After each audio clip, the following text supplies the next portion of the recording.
বিয়ের পরে যদি আমরা ফিজিক্যাল রিলেশন করতে পারি, তাহলে বিয়ের আগে কেন পারবো না? রোহিতের প্রশ্ন শুনে আমি একদম নিশ্চুপ হয়ে গেলাম।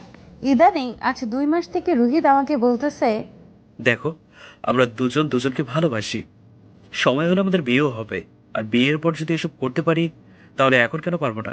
নাকি তুমি আমাকে বিলিভ করো না? আমি চুপ করেই শুনছি। গত কয়েকদিন যাবৎ রোহিত শারীরিক সম্পর্ক গড়ার জন্য উঠে পড়ে লেগেছে। অনেক বুঝিয়েছি, কিন্তু কোনো লাভ হয়নি। আজও সে আমাকে উল্টা ভাবে বোঝানোর চেষ্টা করেছে। রোহিত বলল, আজকালকার দিনে কাউকে বিশ্বাস করা যায় না, তাহলে 5-6 বছরের রিলেশনগুলো টিকে আছে কিভাবে? এই জিনিসটার উপর ভিত্তি করেই সম্পর্ক টিকে থাকে।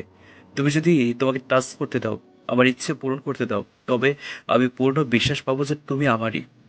আমি তোমাকে দখল করে রাখতে চাই, যাতে আমাকে ছেড়ে চলে যেতে না পারো।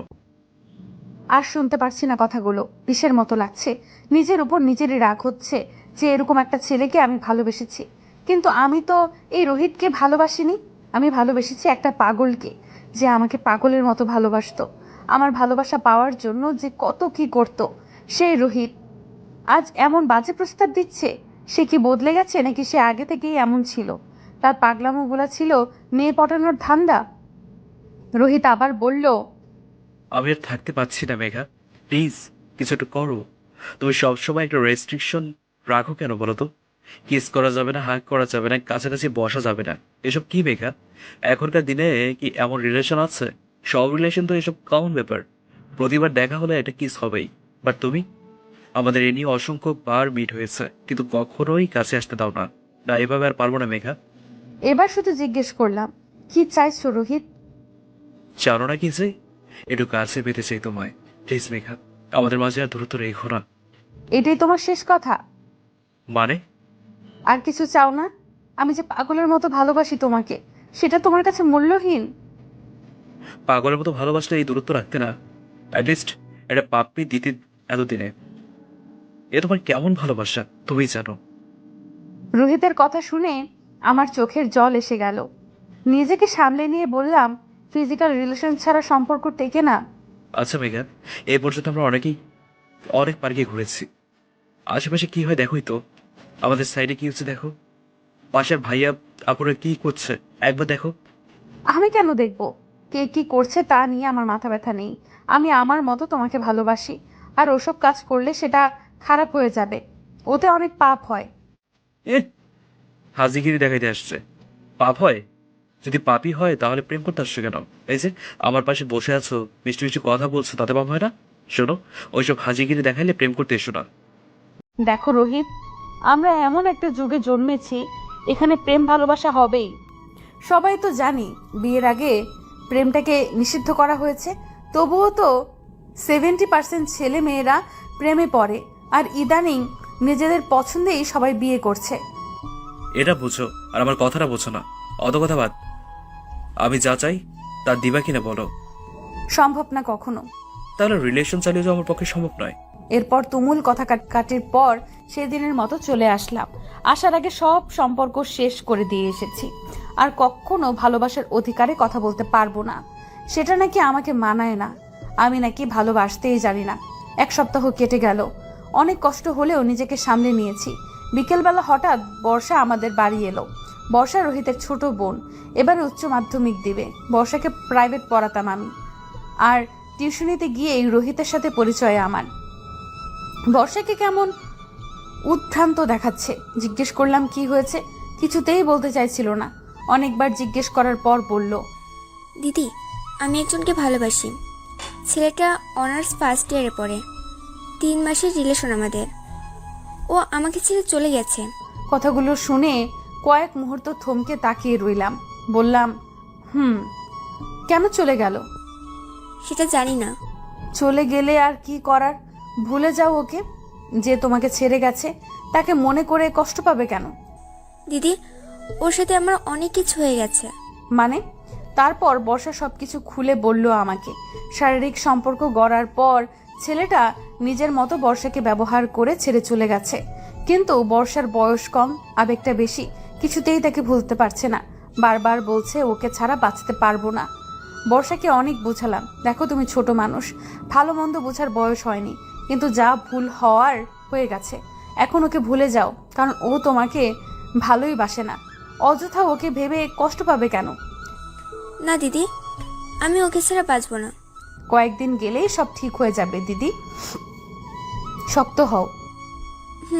মরে যাব আমি। বর্ষাকে বোঝানো দায় হলো, তাই জিজ্ঞেস করলাম, সে তো চলেই গেছে, তা কিভাবে ফিরাবে ওকে শুনি? তুমি হেল্প করবা দিদি? ভাইকে একটু বুঝিয়ে বলবে সবটা। ভাইয়ের তো অনেক গুন্ডা টাইপের ফ্রেন্ড আছে। রোহিত একটু ভয় দেখালেই ও আমার কাছে ফিরে আসবে। সে তো মন থেকে চায় না, ভয় দেখিয়ে ভালোবাসা আদায় করবে। আমি জানি না কিছু।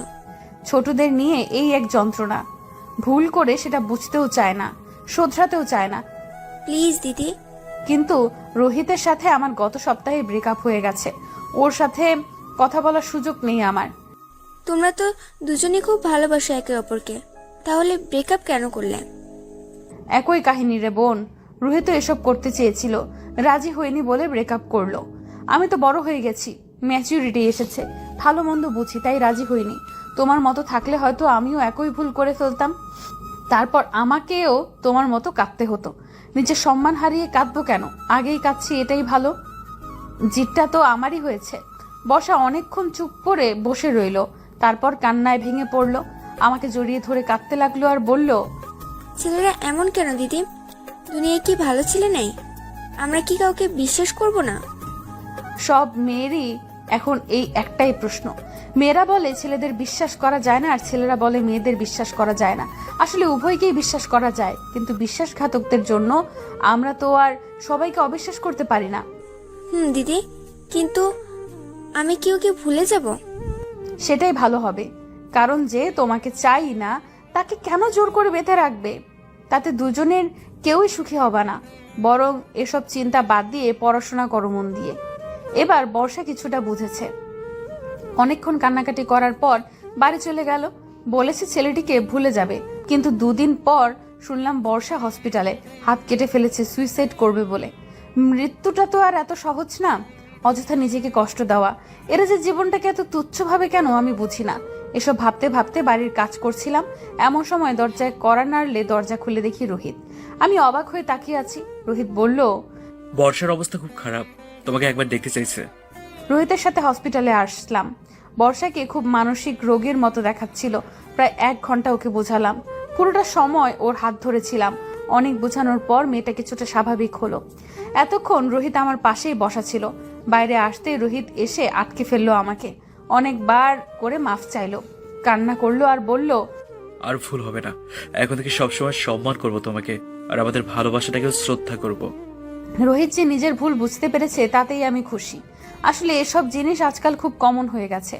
এসবের শিকার হয়ে মানুষ ভালোবাসার প্রতি আস্থা হারিয়ে ফেলেছে। ভালোবাসা পবিত্র জিনিস, দুটি মানুষের হৃদয়ের বন্ধন। এখানে যারা লুতুপুতু যোগ করতে চায় তারা আসলে ভালোবাসাকে অসম্মান করে। ক্রমাগত সেক্সুয়াল কথাবার্তা বলা, শোনা, তুমি ভেতরে কি পড়েছো, তোমার সাইজ কত, এগুলো আসলে ভালোবাসার নামে বেয়াদবি। এসব কথা যারা বলে প্রকৃত অর্থে তারা শয়তান, আর যারা শুনে তারা লুচ্চা। ভালোবাসলে বারবার আই লাভ ইউ শোনা বলতে হয় না, এটা অনুভব করার জিনিস। যাকে ভালোবাসেন সে অবশ্যই বুঝবে এত লুতুপুতুর প্রয়োজন নেই। আসলে আমাদের কি করা উচিত? আর যদি প্রেমে পড়েই যান কিংবা ভালোবাসা হয়েই যায়, তবে পবিত্রভাবে ভালোবাসুন, ভালোবাসাকে সম্মান করুন। এটা স্বর্গীয় সুখানুভূতি এনে দেয়। ভিডিওটি ভালো লাগলে শেয়ার করে দিন, আর পেজে নতুন হলে পেজটা ফলো করুন। আর হ্যাঁ, ভিডিওটা কেমন লেগেছে কমেন্ট করে জানাতে ভুলবেন না। ধন্যবাদ সবাইকে।